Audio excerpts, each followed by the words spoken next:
মৃত্যুর সঙ্গে লড়াই করে অবশেষে হার মানলেন মাগুরার আসিয়া। ঢাকা সম্মিলিত সামরিক হাসপাতাল সিএমএইচে চিকিৎসাধীন মাগুরায় ধর্ষণের শিকার শিশু আসিয়া মারা গেছে।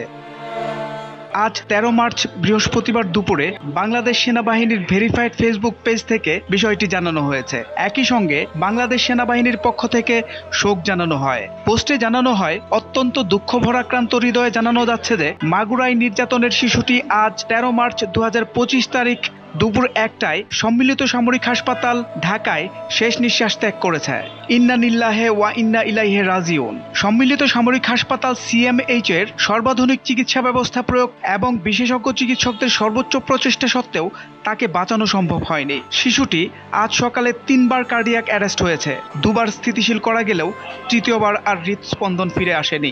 বাংলাদেশ সেনাবাহিনী শিশুটির শোক সন্তপ্ত পরিবারের প্রতি গভীর সমবেদনা জানাচ্ছে এবং যে কোনো প্রয়োজনে তাদের পাশে থাকার অঙ্গীকার ব্যক্ত করছে। বাংলাদেশ সেনাবাহিনী শিশুটির বিদেহী আত্মার মাগফিরাত কামনা করেছে।